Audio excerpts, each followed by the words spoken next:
all these things. And so a lot of Muslims, especially Muslim kids, felt like they were missing out on a lot with the college experience. I would say one of the biggest things that really helped and shaped my experience as well, alongside the people I was around, was actually joining onto different clubs at the college, right? So like I was a part of, I joke about this all the time with some of my friends, how I was a part of all these clubs, but I was not a major in them. So I was like a vice president of NSB, which is National Society for Black Engineers. I was not an engineer major. Nope. They got free food, and I was like, I'm down. What do you need? They're like, oh, we need somebody to do X, Y, and Z. I was like, cool, got nominated to be vice president. They had no problems with you not being an engineer, but being the vice president? No, by the time they realized it, it was too late. Like, my term was done.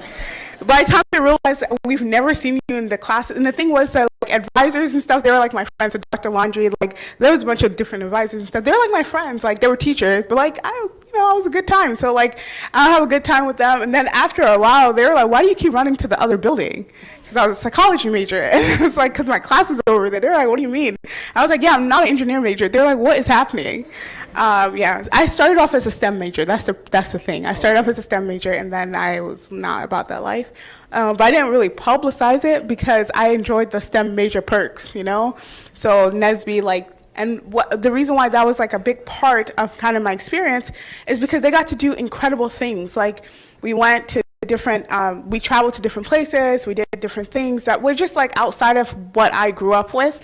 That allowed me like a safe place to like get to know what are the things that I like and don't like, and I realized I don't like engineering. So yeah, that was a little bit of my experience. Good. So you had mentioned that you kind of fell into this group of friends or individuals. Were those people that you knew from before school, or did you kind of just happen to meet them when you got to school? A lot of them were people that I happened to meet when I got to the school. So I grew up in a community in South Georgia, in Riverdale, that with an imam, and like we had like a nice hustle and bustling community, but we had one of those communities that the imams like switched out every year, and like, you know, it's kind of one of those things. But we all grew up together. So we were all like cousins and friends and family friends. We all grew up together. So in our first semester, we all went to the same school. Okay. But that fizzled out quickly. A lot of them went to tech, some went to SCAD. Like they all used that as a stepping stone to get into whatever school they wanted to get into. So by the time I got to my second semester, it was just me in the school. And so I think first going with people I knew, and then kind of like that, it was almost like a rug being pulled from underneath you.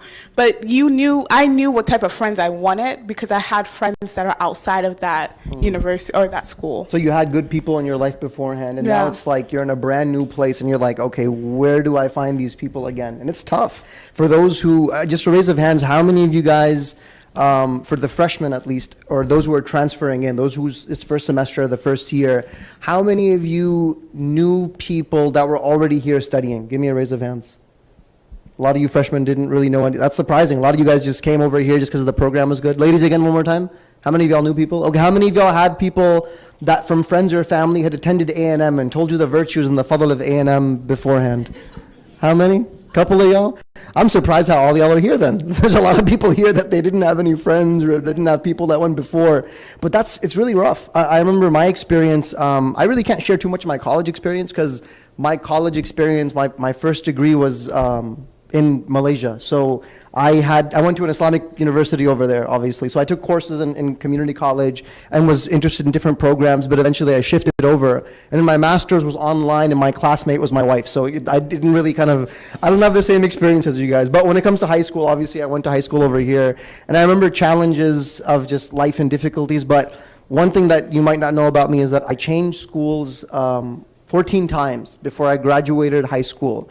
So having to pop into a new environment and trying to make friends and people that are going to be conducive for your spiritual growth or your life, I know what it feels like to have to shift quite a bit. And I think that's what kind of made me very sociable, because before probably 8th grade, I was a very quiet kid. And then all of a sudden, having to move so much, I was like, okay, might as well learn to make friends and then just keep their MSN. They didn't have Instagram or Snapchat back then. It was called MSN, guys.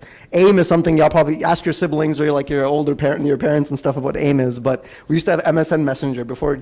Even GChat is too old for these guys. I don't even know what GChat is probably, for God's sakes. But anyways, we used to, I remember one time I went to the school. It was from 8th grade to 12th grade, very interesting in Canada, and they Yeah, it's Canada, pretty much, yeah. It's 8th to 12th grade, and there were no Muslims in the school except for 4 of us, right? As far as I could discover in the school, right? There was only 4 of us. And it was me, it was a guy that was the local pothead of the school, and the other guy was selling certain types of magazines that you shouldn't be selling in the school. And then another guy who was actually a decent guy, but he was graduating, he was like much, much older than me. So for me, in that environment, even though I was coming from Houston, like Muslim Desi Central, right? Like coming from over there, in my mind, I'm like, I should make some Muslim friends. It's important for me to do that because I kind of, grew up around the masjid or grew up around Sunday school or summer schools. But going there, seeing no options for Muslim friends and rarely ever going to the masjid, it was like shocking for me to be in that environment. And all my friends were all Muslims. They were all great people, right? They were all great, really kind individuals. I wasn't hanging around like crazy people. I was on the football team. Definitely played receiver, no linebacker, none of that stuff, right? This is the good old days before they came. But anyways, I played football and I met some great friends. But I knew after just 5-6 months, there were so many things that started to take hold, especially when you're in 8th grade versus being a senior in college. You have a lot more of your frontal cortex developed and stuff like that, right? You are literally just kind of going with the flow, however best you fit in. But when you come into this college environment, there is a lot more factors that can be looked at that are for your benefit and that go against you as well. So I think that's something we can definitely talk on. And Ustadha mentioned so many great things that she did in her college experience. Any Malays or Indonesians here? Any Malay Indonesian background? Allahu Akbar, there we go, that's my people. So I was in Malaysia and I did silat. Anybody know what silat is? Besides you guys, obviously. Silat is a martial arts type over there. So I did like martial arts and took my brother and we used to go and do different things over there, meeting people, having new experiences. Ustadha was part of different, clubs and programs. It doesn't necessarily have to be just MSA and Muslim related, but doing something that will be able to show you a new hobby or a new talent or something you can develop, finding individuals that are like-minded. But at the same time, we didn't talk about what are certain challenges or difficulties that perhaps you faced in college that you would advise people against. You talked about some of the great things that you were involved with, but what are certain things you would kind of dissuade people from? I think after, alhamdulillah, so I did community college for 2 years, and then after that I came to Dallas, I moved to Dallas, I did some Islamic studies for 2 years, and then I went back and I did university for about 1.5 years. And one of the things that was very interesting is that in that transition or that second time, going back to college, a lot of times you think of yourself like, okay, I want to do better, right? Like you're like, okay, I want to develop, I want to become a better person, I want to be spiritually strong, I want to do all these things. And so I think that actually we're kind of alluding to in the car right here was I kind of isolated myself, because I was like, okay, you know what? I'm an other, right? I don't do what everybody else does. I'm not going out. And I went to school up north Georgia in Kennesaw State. So it was in the mountains. And let's just say it was a very it wasn't a party school, but there was definitely partiers, right? And so in my major and in the different, and at that point I was over the club hopping, not clubs, the clubs organizations, okay? All right? So I was over that. I didn't live my best life in community college, part of NSB, pharmacy school, pharmacy club, all these random stuff. So when I got to university, I was I'm good. My resume is packed, right? So I wasn't really a part of anything. I wasn't a part of the MSA. To be honest, the MSA kids were a little strange at that school, I'm not going to lie, okay? I'm going to keep it a buck. They were real weird. So I was like, I don't want to do this. And, there was just a bunch of different things. So I was the type of person that parked my car in the same place every day, went to class, got back in my car, went home. And it wasn't until my last year being physically on campus or my last semester being physically on campus, that I realized that I actually missed out on such a huge opportunity. Because there are actually people who went to that same college, at that same university, at the same time that I was there, that I met them later, and I realized they were really incredible people. They were so kind, they were so loving. We had a good time. We're still friends to this day. But it almost felt like I missed out on an experience because I was trying to protect myself from something, and I kind of went to another extreme. And my teacher, Sheikh Nasser, he says all the time, one extreme breeds another. And so in the effort of trying to be a better person, I cut myself off from community. And it was like actually one of the toughest times for me, because you're graduating college, and like, you know, for you seniors, I feel happy for you, but I feel real sad for you, because you're gonna realize that this is life, and like, you know, you don't have summer break, you know, you wake up, the job still asks you to show up, you know. So now moving into this part of life, and it almost felt like I cut myself off from every single support system that I would have had at that time. So I think one of the biggest challenges is finding that balance where you too don't become a strange person. Like my motto of the year is building normal religious Muslim people. Like, we do not have to be weird in order to be religious. We can be very normal. And in that means that every space that you're in, Allah subhanahu wa ta'ala wants you to actually be in that space. Like, you're a part of that community. And if you're a part of that community, then you have a responsibility to fulfill within that community. So it doesn't mean that you go and you hide yourself off, or like, you know, you become a hermit and you never come out unless you go into class. Like, no, be a part of it, but know that you have boundaries, you have morals, you have values, and you have the strength to be able to stand up for those morals and values. I love that advice, mashallah. I would definitely agree on that. Everyone has very different experiences, right? I'm sure some of y'all come from backgrounds where you were maybe in an Islamic school, you were very connected to the masjid, Muslims all around you. So when you're coming over here, you're just thinking MSA, YM, ICBCS, that's going to be my place to be. Alhamdulillah, that's great. There are those of you who are like, wow, I can't believe I'm at this program at a mosque right now, because I rarely ever went to my local mosque. I really wasn't interacting with Muslims in my MSA or my local community. My friend kind of just dragged me over here. This space in and of itself, you will find, there's a reason why I drive out from Houston, right? I could be having a position somewhere in Houston, which I have no desire for, but I could definitely just be staying over there in Houston. I remember since I used to start coming out here back in 2012, I absolutely love this community.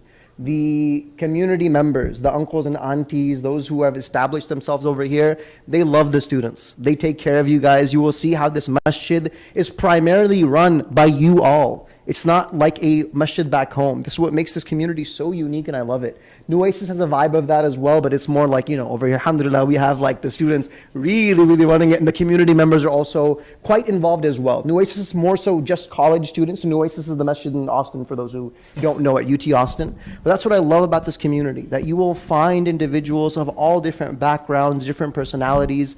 What I don't want you to do is to, whether you're coming from a background where you were already, you know, very involved in the Muslim community, don't say to yourself, well, you know what, I'm not going to interact very much with the non-Muslims. I'm just going to keep it Muslims and that's about it. That's not how society works. When you're in your Monday to Friday 9 to 5, what ends up happening is, unfortunately, I've seen this. Ustadha, maybe you can tell me your experience as well on this. I've seen that many people, they usually find their most quote-unquote religious step or stride in this time period. And then once they go into their Monday to Friday 9 to 5 and they lose that Muslim environment, you start seeing lots of shifts in their ideologies and their mentalities, because they're at corporate. There's a certain demeanor, there's a certain realm, your vocabulary, your style almost changes. And it's to say that exactly what you just mentioned before, I'm going to be in this Muslim bubble. And now you're in a non-Muslim bubble, and you're like, how do I function both? And the difficulty is that in this time, I don't think many young people coming in realize this yet, that this is your last major stint of education, right? Unless you're coming back for postgraduate studies, you're not going to have a schedule like this anymore, where you have so much access to other Muslims and other people and other clubs and other opportunities. Once you get to Monday to Friday 9 to 5, your life and your social circle starts changing quite a bit, right? You should see the conversations I had with the graduates from here and from U of H. It's so sad to see that they constantly say, I miss my experience so much. And similar to how Ustadha said, they wish they would have utilized this time to make greater, stronger bonds amongst friends, do different things that they might not have, right? Physically push yourself, go and involve yourself in sports and activities that you might not have done so before. Use this time, this opportunity to kind of grow in different ways, inshallah ta'ala, in a way that will be befitting, inshallah. So, Ustadha, what is your take about, you know, obviously students leaving from here? We're going to come back to navigating campus life and stuff like that, but what about just, you know, missing out on this opportunity? You did touch a little bit about that. You know, I think it's more so about missing out on the opportunity of the position, of the place that Allah puts you in different times of your life. Different times of your life bring about different experiences. And you want to make sure that you're setting up yourself for a good experience to come, right? Like, when you're done here and you go to work, or you get into the working field or whatever, that too is going to be a great time. Like, you're going to live your best life. Listen, let me tell you, and financial independence is like great, all right? Like, Sally Mae not calling you, amazing. Like, it's great. It's a great time too. But what you're existing in now to stress about 2 years, 3 years from now where I'm going to be doesn't make a lot of sense, because you're missing out on the now. And what that means is that sometimes the grass is greener where you're at. Like, right there in that moment, it's like, okay, I have friends here. I have people that I can, trust or rely on. I can have a good time. Maybe they're not your closest friends. That's okay. Not everybody has to be your best friend. I can have a good time. I can be able to adhere to my morals and my values and my boundaries, but still have a good time. And that's what you want to do. You want to set yourself up that when you do go into the workforce, or when you do go into whatever next step you go into, you are able to address and bounce back from whatever situation Allah puts you in. That's what you want to set yourself up for. This is a place of building tools. College is a toolbox. You're building tools in socializing. You're building tools in education. You're building tools in just developing in who you are and your personality and all these different things. And so when you leave here, then you want to make sure you leave here with a complete toolbox. Does that make sense? The nature of a toolbox is that you don't have to have it all figured out. Because if everything was built and done and completely like in its perfect form, would you need a toolbox? No, you wouldn't. So the nature of having a toolbox is that it's for when I need to figure things out. I know that, I had that experience once. I know that I made that friend once, or whatever the case may be.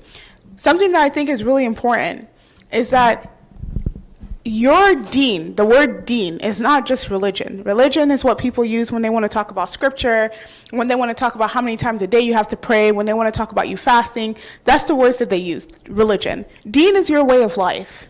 It is your way of life. It is how you wake up. It is how you go to sleep. It is what you eat. It is what you don't eat. It is how you dress. It is what side you sleep on. It is how you eat with your right hand. It is what you say before you start eating. It is every single aspect of who you are.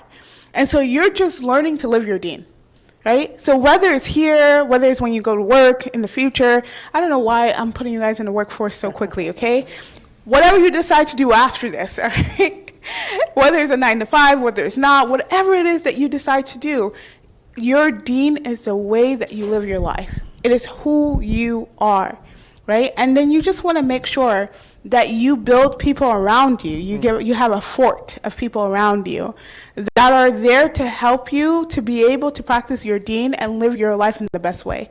This is why when Allah subhanahu wa ta'ala gives Musa alayhi salam the message, and Allah subhanahu wa ta'ala talks about this in Surah Taha, and he tells him, like, I'm going to tell you about, I'm here, I've chosen you, I've given you all these things. And then he says, فَلَا يَسُدَّنَّكَ عَنْهَا مَنْ لَا يُؤْمِنُ بِهَا وَاتَّبَعَ هَوَاهُ فَتَرْدَى. Don't let someone who does not follow the things you follow, who does not have the same morals and values that you have, turn you away from your life's mission. Why? Because you're the one who's going to suffer, not them. You will suffer. So the biggest thing, the biggest takeaway from each and every single one of you all, and for myself, is that the people that you have close, very close in your corner, they matter. That matters, because that's where you're going to go for advice. That's where you're going to go when you're mad and you're like, should I say something? Let me tell you, if you have a miserable person in front of you, that miserable person is going to tell you to be rude. Right? So this is what deen is. It's about you living the best life possible, and the best life possible is the life that is pleasing to Allah. Not boring. Not boring. Okay? Just the best life possible is the best life, the life that is pleasing to Allah. The statement that you started with, it just reminded me, the idea of grass is greener where you are at. That really, no matter where you go in life, what stage you get to in life, we always seek happiness at the end of a certain cycle. We believe that once we finished high school, now I'll finally have that happiness. Once I finish college, now I'll have that happiness when I get into the workforce. Once I achieve this job or whatever it is. And if we're constantly saying, well, I have to achieve something and now I can finally unlock happiness, the problem is that we're not able to enjoy the journey ever. We never enjoy the journey, and we're always saying, my happiness lies at the end of this accomplishment. Has that ever happened? Right? What happens? We end up achieving whatever it was that we wanted to achieve, educationally, financially, with our families, whatever it may be. But then we end up saying, okay, now that I've accomplished this, I can celebrate for a bit. There's a party for graduation. Now what's next, right? The human being is constantly looking for what's next. For you all, as you enter this journey, those who are, entering this journey, those who are about to end this journey, be able to enjoy the time and the circumstance you're at. And you might say to yourself, you know what, I'm not financially independent. My family needs my support, or I need to be able to take care of myself, or there's certain other things that are weighing you down and difficult. Enjoy the journey of growth, because that never stops. That journey of growing as a man, as a woman, being able to realize, you know what, I have certain weaknesses. And if during this time in college, by surrounding myself with more responsible, more positive, more spiritually inclined individuals, if they bring me up and elevate me up, and I'm able to reassess parts of my life, and I say, you know what, I'm very pessimistic. I'm very negative all the time. I have very, I'm very quick to anger. If I'm able to address those things and learn about myself in this process, that's not a failure. That's a victory for you. For you to be able to analyze something that people sometimes in their 40s, 50s, they've been married for years, they're grandparents now, and they still haven't realized they have anger issues, or they have so much negativity in their minds. And it ends up causing them so much difficulty, not just in their education, but their own personal lives, their relationships, their work realm.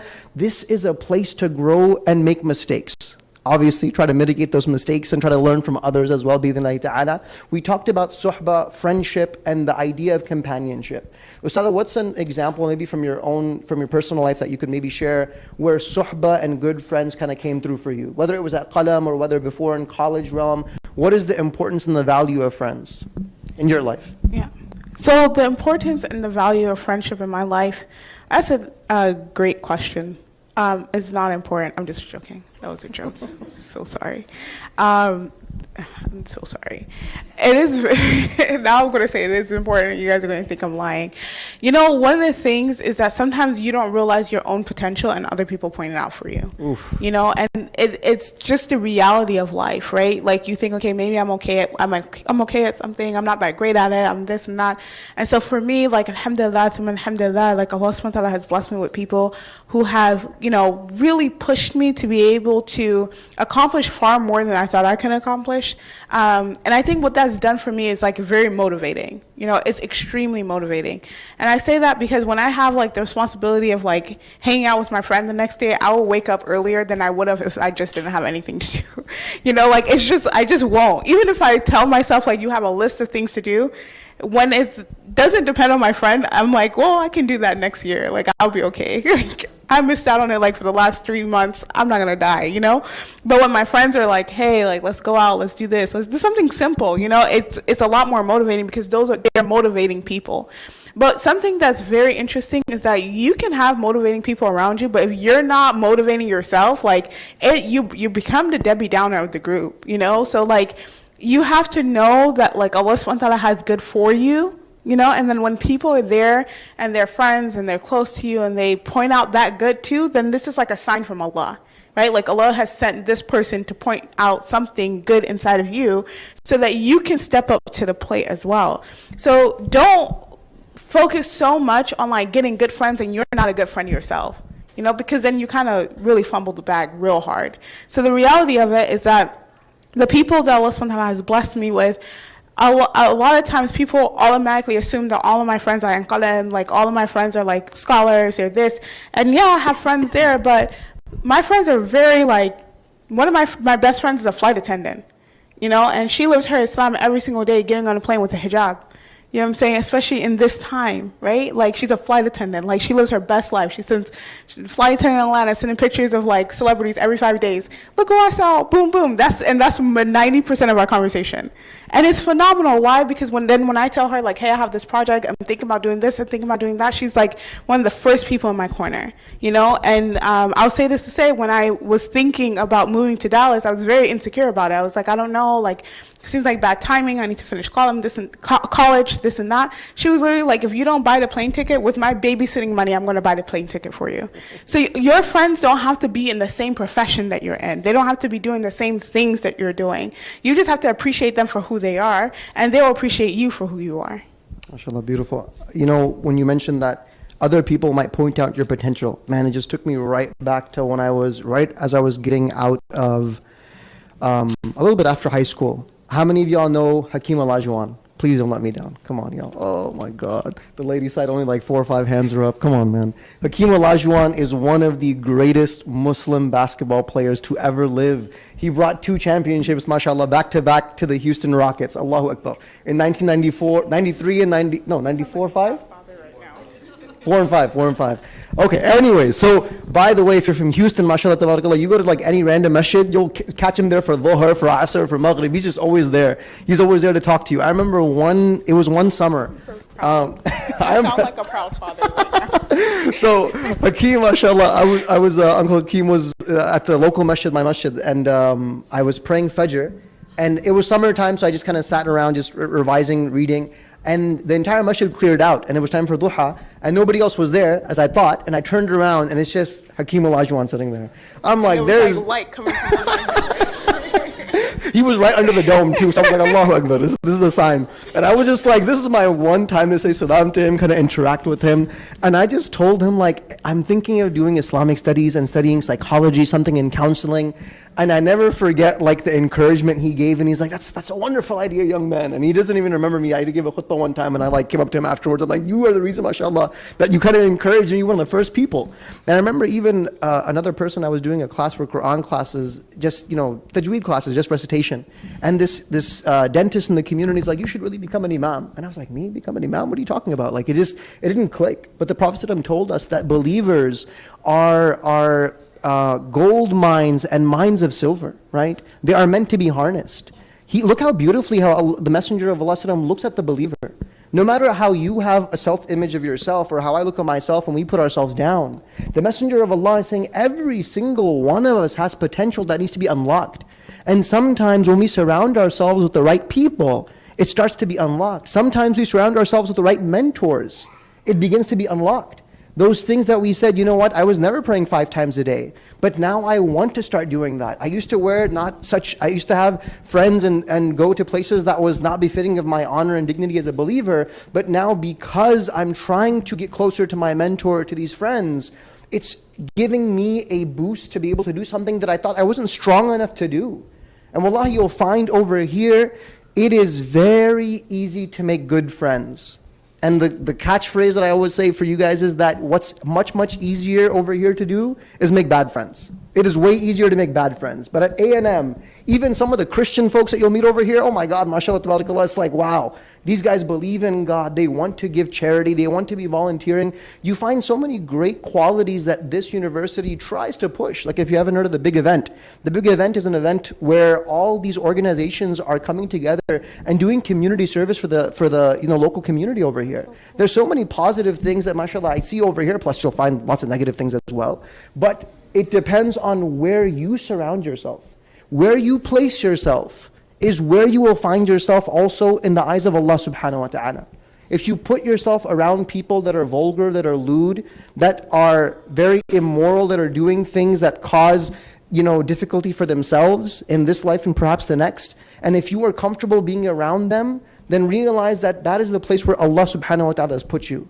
But when you say, you know what, I might not have had friends that remind me of God before, but you know what, I'm meeting people and they like to play, soccer. They love to play basketball. They play volleyball together. They do art projects, and you guys did so many arts and crafts things, right? You meet people at YM. What my biggest suggestion is don't be closed-minded. Be open-minded when it comes to the masjid and the community, because you honestly, truly have a one-of-a-kind community over here. I wanted to really quickly just talk about some of my friends that really have had such a huge impact on me. These are my high school friends.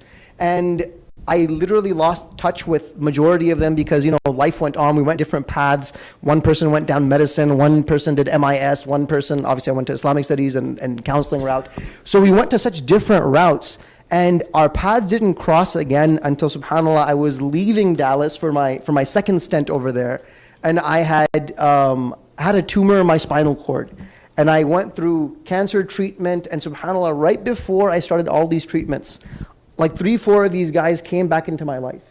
And I would tell you that one of the most, I think, challenging moments in my life was having to go through cancer treatment. And you go, like, you lose all your hair, your nails start becoming very sensitive, your skin sensitive, you can barely have anything that's even spicy. Like, it's one thing to lose your eyebrows, but to lose your eyelashes is a different level. Like, when you start sweating and like the sweat's going into your eyes, you realize why Allah made eyelashes for you. It's like, okay, it actually protects you from the burning of your sweat. But subhanAllah, I remember whenever I would go to the community, I had been serving as an imam of Maryam Masjid at the time. And whenever I would go to the community, I would get this look. It's called the pitiful look, right? It's like, oh, Imam Ahmad, how are you doing? How's everything going? And you would assume it's like, no problem, what's wrong with that? That's fine up until like the 30th person that does it. And then it's like every single person's doing that every time I show my face. And then I'm like, I will cease to show my face now because it emotionally becomes very overwhelming. I'm trying to escape something and try to come to the community and be part of the community, and you keep being pulled back into the most difficult moment of your life because they keep asking you only about one thing. But guess what? At the same time, I'm barely able to walk and I'm using a walker, and I have a Nerf gun at my friend's house and we're shooting each other up, and they're like happily shooting me as I have like, in full chemo mode. And you need those people in your background to be able to like make jokes and stuff. As people are like, at weddings looking at me and like, being like, oh, is everything okay, beta? Is everything okay, son? And I'm like, yeah. And then my friends are like, oh, have you met my friend? It's Imam Professor X. It's like, this guy looks like Professor X because he has no hair. I'm like, you need those people who can like lightly roast you and enjoy that time. And when you have those people, wallahi, again, as Ustadha Fatima mentioned, they don't have to be in the same religious sphere as you. They don't have to be in the same profession as you. Find people that you can find your physical, activities and do stuff with. Find people that you're going to keep them extra close because they remind you of Allah. There are people that have positive qualities and attributes. Are they perfect? Nobody is. They're definitely not. They might have certain qualities that are bad about them, but find people that will bring you closer to Allah subhanahu wa ta'ala. That journey doesn't look perfect. It didn't look perfect for anybody, right? We're always constantly on that journey. So finding good friends is absolutely essential. Now, another element of this is that vast majority of you, any of y'all actually from College Station? Y'all grew up over here? Any of y'all? Allahu Akbar. One. Where's Luqman? There's Luqman. There we go. Two. Okay. The rest of y'all, you guys most likely are not here with your families. This is a huge realm that we can obviously discuss, but Ustadha, what advice would you give to someone? And you already mentioned you were studying away from family, right? The 1-2 stints that you had in school. How is that, and what advice would you give to someone who is going to be surrounded by, what is that place called? Northgate, right? Northgate area has Thursday night wildness going on all the time. You have no parental supervision. There's nobody here to ask you where you're at, what's going on. What advice would you give to those folks? Well, basically everybody here.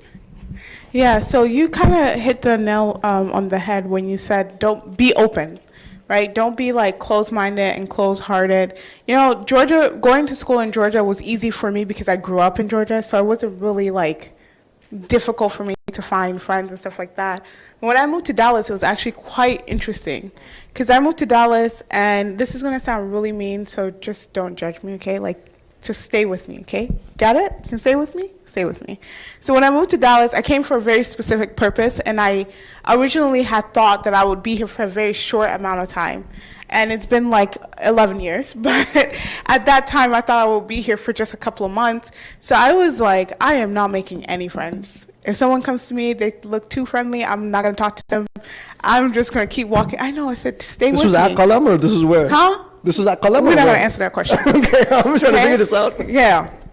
So I was that person. That was me. Like, I'm here to study, and that is the most important thing for me. My studies is the most important things for me, and I don't want any distractions. And for me, I took people, as distraction. Like, if I have friends, I have to maintain those relationships. Then what if they're not the friend I'm looking for? Then I have to go find another friend. That's just a lot of work, So I just decided I wasn't going to make any friends. And it didn't last long, to be honest. It didn't last long because when you're here, your family's not here. Dallas was like a huge culture shock for me because I, again, grew up in Georgia. I grew up being the minority in every single aspect. And I know some people are like, I can't wait to move to like a place where it was like a bunch of Muslims and I'll feel so comfortable and stuff like that. And I thought I would be that way. And then I moved into a Muslim-only neighborhood and I was like, this is not it.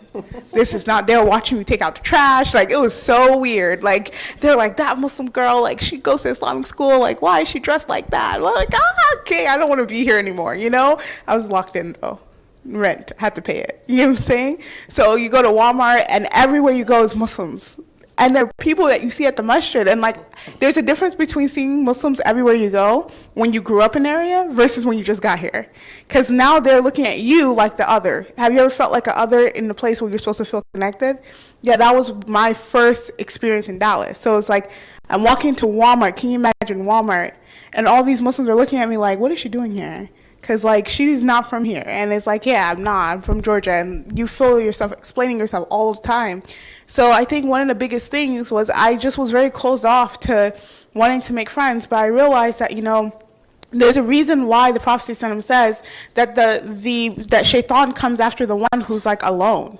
Right? Shaitan comes after the one who's like the lone wolf. Why? Because you don't have people there to remind you. You don't have that protection. You don't have any of that. And so being in a place where you have no family, you have no friends, you know, it does become very difficult. You realize there's so much more to life than my studies. Like, my studies is important, but part of me being able to implement my studies is interacting with people. I cannot exist if I don't interact with people. And so that mindset actually ended up having to change over time. And I found that you become very healthy. You know, you have a healthier mindset. You become more spiritually healthy, because we're humans, and humans like to live in extremes. And when you sit with yourself for too long, you're like, well, I should just pray all the time and never hang out. I should just fast all the time and never break my fast. And there were people who came to the Prophet ﷺ. They came, 3 young men came to the home of the Prophet ﷺ looking for him, because they wanted to know how he was, and they wanted to emulate him and have his character and walk in his footsteps. And he was at home, and his wife told them that these are the things that he does in his day. You know, he prays sometimes, like in the night, sometimes he doesn't. He like goes, he checks on people, all these things. So they said that, you know what, he's a prophet, and he's going to Jannah, and that's guaranteed. But for us, we don't know where we're going. So we want to tap in going to Jannah, like essentially. They're like, we want to be the greatest people ever. So one says, I'm never going to get married because family is like a distraction. The other one said, I'm going to fast every single day. There's never going to be a day that I go without fasting. The other one said, I'm going to pray every single night. There's never going to be a night that I'm going to go to sleep. I'm going to always get up and pray. And when they went about their way, when the Prophet ﷺ came home, his wife told him that these 3 young men came, and these are the things that they said. The Prophet ﷺ was not known to get upset very often, but he did get upset. And this was the moment he got upset. You know why? Because they were in their head so much about what it meant to be religious that they became extreme. They became extreme. And the Prophet ﷺ went to them and he says, do you guys think that you're better than me? And the Prophet ﷺ doesn't talk like that. But what is he doing? He's teaching them a lesson. And he says, I have a family.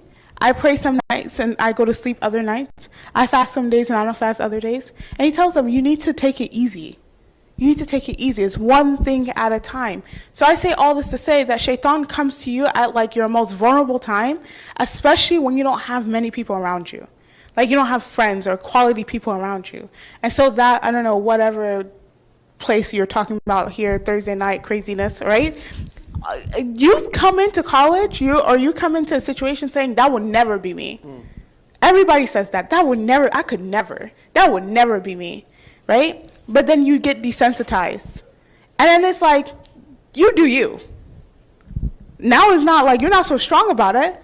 You're like, you do you. And then it's like, maybe it's not that bad if they're doing it. They're good people. And then you get to a point where you get used to it. And it becomes the norm for you. But the people around you are the ones that are helping you correct that shaitani thought that comes to your mind. You're human. But you have people around you to show you reality. So I say, kind of echoing a lot of what you're saying, that just be open. Don't be like me. Don't be that girl who's in Walmart like, I'm never making friends. Most of my friends are from Dallas now, by the way, right? Be open. Be willing to make friends. Be willing, to have people in your life. And hey, like if somebody's here just for a season, at least it was a good time, Actually, a lot of the community members, they feel this quite a bit. They get to see so many of you guys come into the community, and you get to meet these uncles and aunties, and they start asking you guys about how life is. And it's sad for them. Like they get to see you guys leave and grow up over here. So really, honestly, this community, the local community that's here, they have so much care and love for the students. come, especially in Ramadan. Oh my God, they're going to feed you every single night in Ramadan, inshallah ta'ala. So you're going to love them for that. It's absolutely free. They're doing welcoming programs just for you guys. So take advantage of that. Be able to meet these uncles, aunties, and not many of them are uncles and aunties. They're like, well, for you guys, 30s and 40s are uncles and aunties, but whatever. Yeah, be able to come out, inshallah ta'ala. I'm just going to, give... I'm going to give you some kind of warning just of reality, right? Ustadha Fatima, can I give you a good glimpse of it? I'm going to kind of go into the deeper stuff and say it outright. I have now been in the chaplaincy sphere and the imam role for over 4 years, and I've seen students who come from quote-unquote very religious, great family backgrounds, right? You would assume that they're the Muslim kid that wouldn't be able to mess up. I've seen kids, go to jail. I've seen kids flunk out of school. I've seen kids end up with the wrong crowd and get intoxicated, start getting regularly high on a regular basis, committing zina, illicit relationships, having pregnancies, all kinds of challenges you could think of under the sun. Like there's nothing that any student comes into my office and I'm like, oh, I've never heard of that. A student who comes in with LGBTQ, challenges, they're struggling themselves, they have something going on, they have difficulties with their parents, there's abuse going on between the parents and stuff like that. One of the things I would highly, highly recommend is, inshallah ta'ala, for all of the individuals that we have coming out to the community, right? You don't have a full-time imam yet, inshallah, someday, inshallah ta'ala, you'll have that. But you have myself, you have Ustad Faizan Majid coming out, you have various teachers coming out, and Ustad Faizan, his background is a LPC, right? He's a licensed professional counselor. My background is also a master's in pastoral counseling and marriage and family therapy. You guys feel free and welcome to be able to come in, whether it's academic stress, whether it is stress with deen, questions. You feel like you're barely holding on to your iman, and you have questions that are of a nature of you're saying, I don't know if I believe in Islam anymore.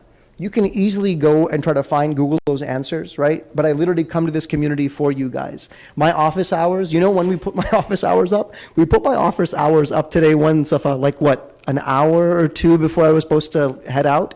We put them up and they got filled within like 30 minutes. And I don't even know how on earth they filled up so quickly, but try your best. And if those office hours are filled up, just come to any of the programs I'm at and say, hey, Imam Mahad, I need to speak to you, right? This is open for the brothers as well as the sisters. There's always, office upstairs. We leave the door open, or you're able to do it over phone call or over video call. Obviously, for the brothers, you guys are able to come and we can have that discussion.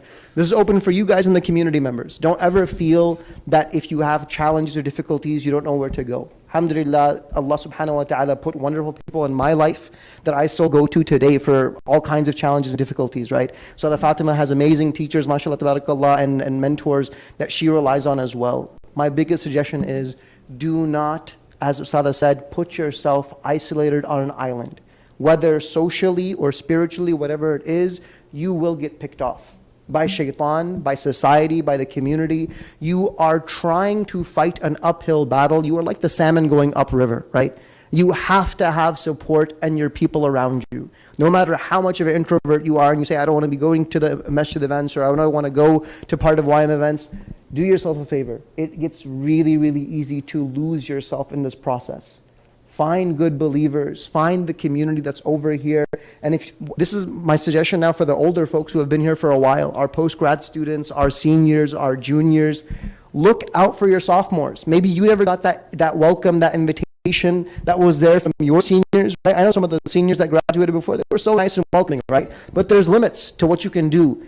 Be that older brother, that older sister, and look out for one another. Share your locations with one another, right? Just to have another realm of somebody else looking out for you. I have a group of friends, we're sticking tight, close together, especially for the ladies, right? If you're out, you have late classes, whatever it may be. There's a great system of brothers and sisters that are over here, and we're here to support you as much as we can, bi'idhnillahi ta'ala. We have very few minutes left, so maybe let's take one or two questions before we completely close up. Or we can delay prayer by about 5 minutes, inshallah, hopefully.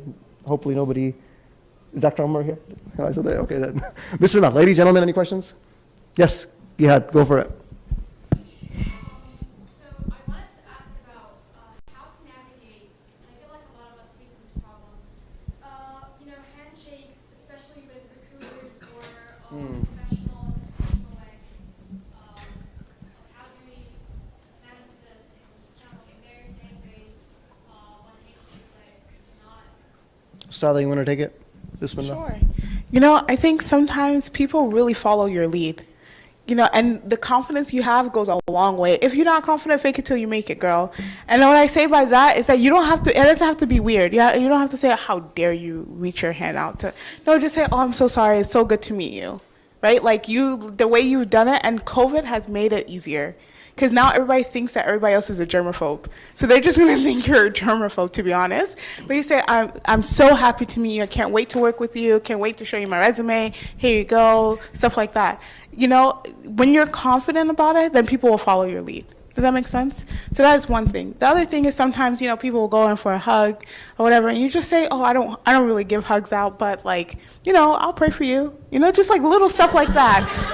You make things a joke, and then everybody, like, they really follow your lead, I'm telling you. If a recruiter's going in for a hug, there might be a bigger problem. Correct. But that's why he's your chaplain and I'm not, okay? But at the same time, I would say, you know, there's also Sheikh Yasir Qadhi's video. You can look into it a bit more. There is more discussion on it, but if you're saying, okay, you know what, I'm going to try to protect myself as much as possible, having a whole bunch of hands full, or if you know this is going to be a longer conversation, you can kind of mention, oh, you know what, I don't shake hands with the opposite sex. And many times you kind of give that explanation, you give a reasoning why. You have to kind of analyze the circumstance. Is it worth for me to have this entire conversation right now? Or am I going to meet like 50 other people and I'm not going to, like, I don't have time. I got to be able to figure out where I want to intern, or I want to figure out what's going on over here. I just have to figure out a quick excuse to be able to get over it. Or you can also look at Sheikh Yasir Qadhi's video, just typing in handshaking. He kind of describes a little bit more in the details of it, but there's many creative ways, like a lot of things in your hands. That COVID mask will help you as well. Just put that on, and now when you're about to talk to them, now you're like, okay, now I'll take it off and get ready to, you know, just interact with them without, they'll know that, you know, you want to keep your distance a bit. Yeah, you keep your distance a bit, you know, like there's many different conferences and things of that nature that, you know, people especially when you're like interning for stuff or whatever the case may be. And I remember, like, because again, NSB is a great time, right? So I remember when we would go to conferences and stuff like that, I would stand a bit further. So if somebody reached your hand out, it was like toppling over. But I always did this because you have to meet and greet. Like, let's not play it, okay? Let's be for real. You have to meet and greet. Listen, part of getting to where you need to go is the people you know, right? So you do that, but you do it respectfully.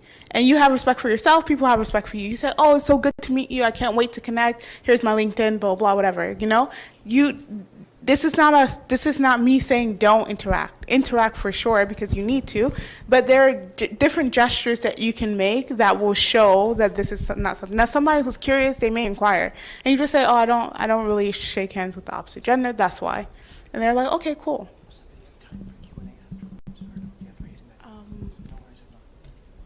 So I think we'll just take maybe one or two more questions real quick. Gentlemen, anything?